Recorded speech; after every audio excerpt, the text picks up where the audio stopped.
ये बस ये तो प्रभा की चीख है। तुम दरवाजा खोलो, मैं अभी आती हूँ। जी।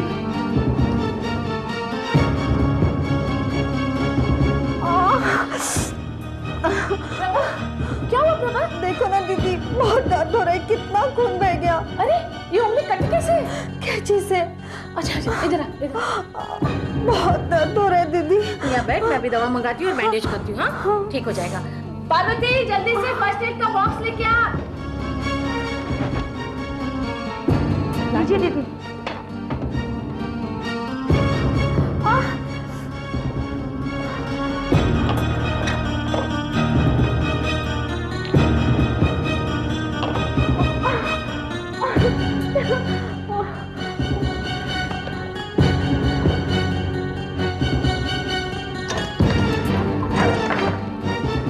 जाओ जी, बाहर भाग जाओ, नहीं तो साला मैटर बताएगी। जाओ जाओ। या अल्लाह, तूने आज मेरी इज्जत रख ली। या अल्लाह।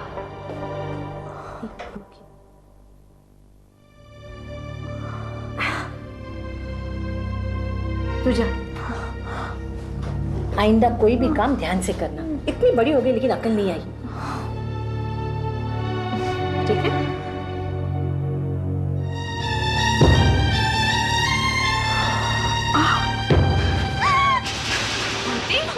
कहाँ थी तू? मैं रसोई घर में थी। तू रसोई घर में थी? वहाँ प्रभा ने कैंची से अपनी उंगली कटवा ली। इतनी बड़ी होकर ऐसी लापरवाही करते हो तुम लोग। जाओ जाकर देख ले।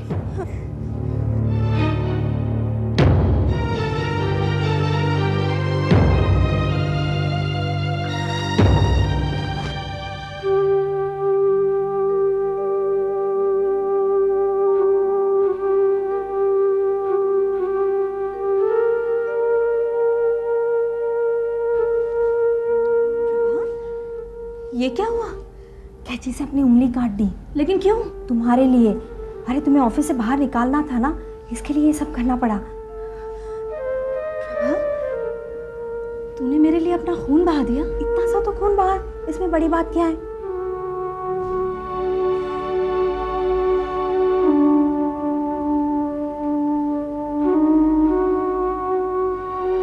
प्रभा, मैंने जरूर अपनी जिंदगी में कोई नेक काम किया होगा जो मुझे तेरी जैसी बहन का साथ मिला। अरे तू रोती क्यों है पगली? तुझे मालूम नहीं, तूने ये साबित कर दिया है कि तू मेरी कितनी अपनी है। अरे मेरे लिए भी दोस्ती सगी सब कुछ तू ही तो है, और मैंने कोई बड़ी बात नहीं की है, अपना फर्ज ही निभाया है। तूने तो अपना फर्ज निभाकर मुझ पर कर्ज चढ़ा दिया है। मैं तेरा ये एहसान कैसे चुकाऊंगी प्रभा? ये दर्द तो कुछ भी नहीं है, इससे भी बड़े बड़े दर्द सहे हैं मैंने।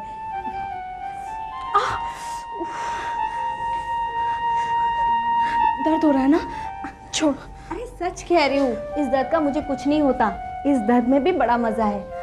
तुझे मालूम है, तुझे पहली बार आश्रम में आई थी ना, तो तुझे देख के लगा था कि मेरी छोटी बहन आ गई है।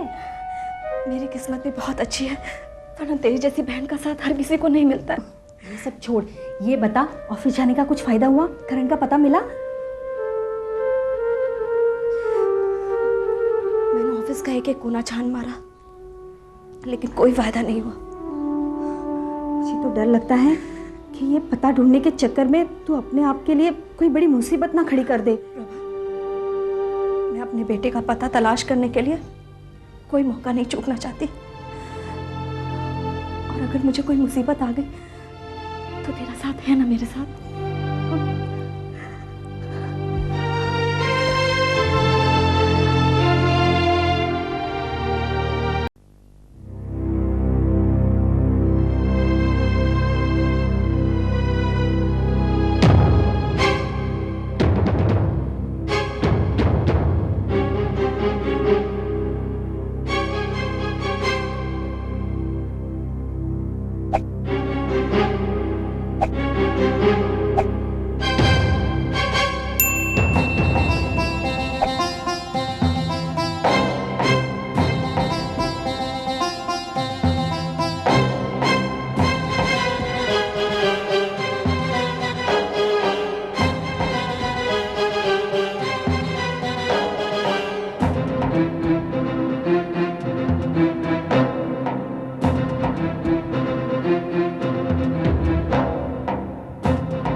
अब्दुल, अब्दुल, जी जी सरला जी।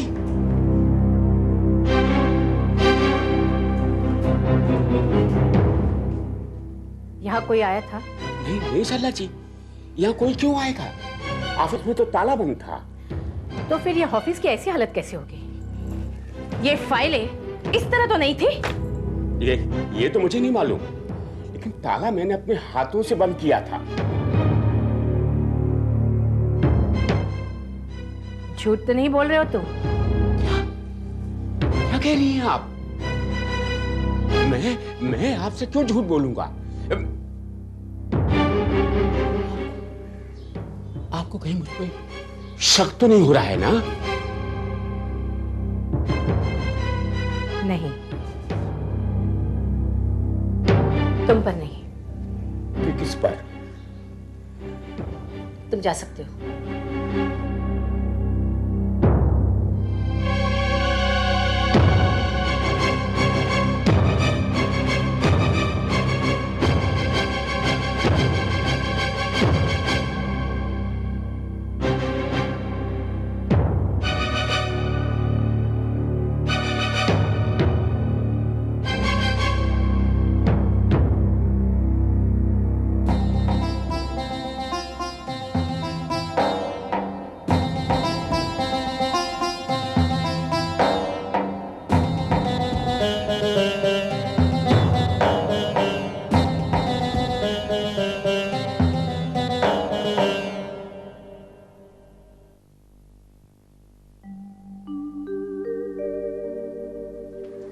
कुंती बेटी। जी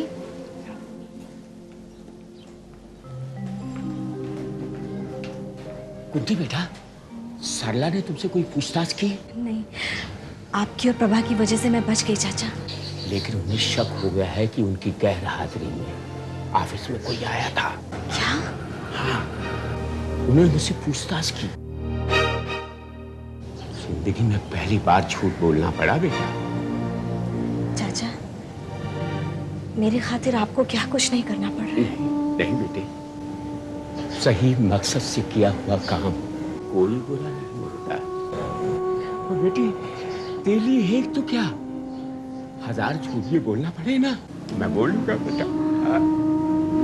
बस मेरी एक यही तमन्ना है बेटे कि तेरे चेहरे पे वो हंसी वापस लौटा। हंसी।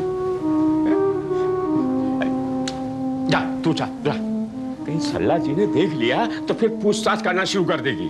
जा जा।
सूरजमल जी,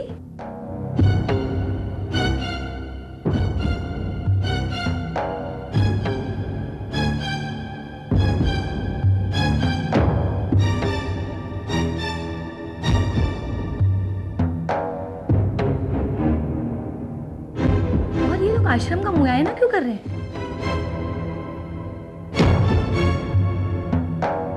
सर, ठीक 200 मीटर लंबा है। अच्छी तरह से जगह की लंबाई और चौड़ाई नाप लो। मुझे सरला दीदी को बताना पड़ेगा।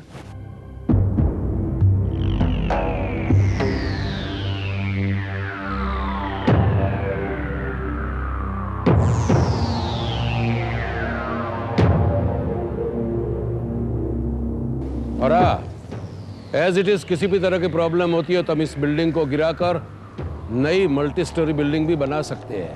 सर जगह तो काफ़ी है, अगर बिल्डिंग न भी गिराए तो कोई परेशानी नहीं होगी। लेकिन सर मेरे ख्याल में नया कंस्ट्रक्शन कराना ठीक रहेगा। इस आश्रम का ग्राउंड प्लान मेरे पास था, उसी हिसाब से मैंने नया लेआउट तैयार किया है सर। ठीक है, ग्राउंड फ्लोर पर रिसेप्शन और डॉक्टर्स चैम्बर्स। Yes sir. बाकी सब ऑपरेशन थिएटर और वार्ड वगैरह ऊपर के फ्लोर। Yes sir. ठीक है, ये सब तैयार होने में कितना टाइम लग जाएगा? सर कम से कम 4-5 महीना लग जाए। सरला दीदी क्या बात है, तू इतनी घबराई क्यों है? बाहर सूरजमल जी आए कुछ लोगों के साथ। सूरजमल?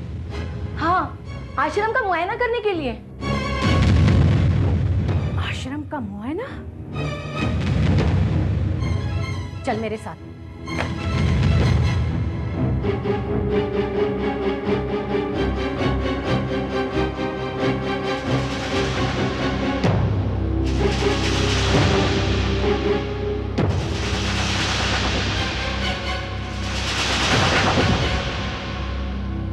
क्या हो रहा है ये? आइए आइए सरला जी आइए, अच्छा हुआ आप आई गई। मैं आपको बताने ही वाला था कि हमने इस आश्रम को बंद करने का फैसला किया है। क्या? बहुत सालों तक चला है आश्रम, अब इसे चलाने का कोई मतलब नहीं है। मैं यहाँ अस्पताल बनाने जा रहा हूँ। और ये आश्रम, ये औरतें? और कहीं शिफ्ट कर देंगे, शहर से बाहर कहीं भी। ऐसा नहीं कर सकते आप। क्यों? ऐसा करने के लिए भी मुझे आपसे परमिशन लेनी होगी। कई सालों से ये आश्रम चल रहा है और अचानक ये इस तरह। अचानक बहुत सी बातें होती है, और फिर ये आश्रम दुखियारी औरतों की मदद के लिए बनाया गया है, पूरी जिंदगी यहाँ बिताने के लिए नहीं। ऐसा नहीं कर सकते आप। आखिर क्यों? क्यों? जब आप अपनी हैसियत से बढ़ चढ़कर काम कर सकती है तो मैं क्यों नहीं? इतने सालों मैंने आश्रम की सेवा की है, इससे भी बढ़कर सेवा होगी अस्पताल बनाने की। ये भी तो सेवा और पुण्य का ही काम है ना। आप और सेवा पुण्य? मैं अच्छी तरह जानती हूँ कि ये आप क्यों कर रहे हैं। फिर पूछते क्यों हो? इसलिए क्योंकि मैंने सोचा इतना कुछ कहने सुनने के बाद आपकी आत्मा ने आपको धिक्कारा होगा, शायद इंसानियत पैदा हुई होगी, लेकिन नहीं। मुझे अपनी इंसानियत का सर्टिफिकेट तुम्हारे हाथों से नहीं चाहिए सरला जी। मेरी इंसानियत और लोक सेवा को पूरा शहर जानता है, और ये अस्पताल बनाने से मेरी लोक सेवा का विस्तार ही होगा। मैं यहाँ कोई कमर्शियल कॉम्प्लेक्स बनाने वाला नहीं हूं, समझिए आप। चलो।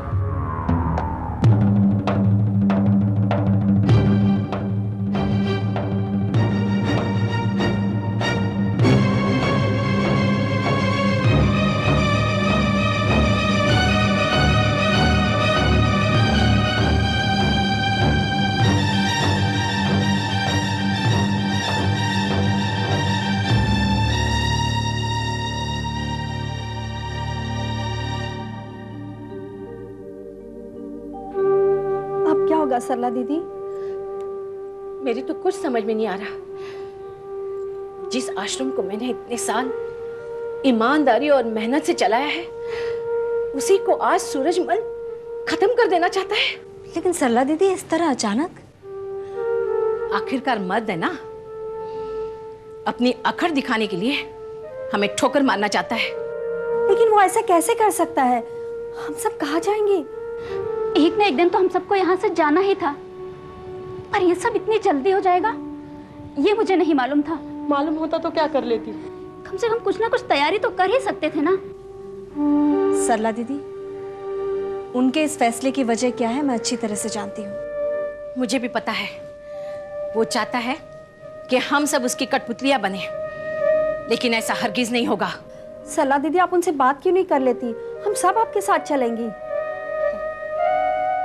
जिस तरह उसने यहाँ आकर फैसला सुनाया कि वो आश्रम को बंद करके हॉस्पिटल खोलेगा, मुझे नहीं लगता कि अपनी बात इतनी आसानी से उसके समझ में आएगी। फिर दीदी आप क्या करेंगी? वही सोच रही हूँ, इस आश्रम से सिर्फ मेरी जिंदगी जुड़ी हुई होती तो मैं चुपचाप चली जाती, मगर इन तमाम बेसहारा औरतों को इस तरह दरबदर करके कैसे चली जाऊं? हाँ दीदी, ये आप ही की जिम्मेदारी है। अगर आपने कुछ नहीं किया तो हम सबको इस दुनिया में कहीं ठिकाना नहीं मिलेगा। ये सब मेरी वजह से हुआ है दीदी। मुझे खुद पर काबू रखना चाहिए था। तू क्यों अपने आप को कसूरवार मानती है? क्या हुआ अगर आश्रम उनके पैसों से चलता है तो क्या आश्रम की औरतें उनकी बांदी हो गई? मैं भी देखती हूं किस तरह इस आश्रम को बंद करते हैं।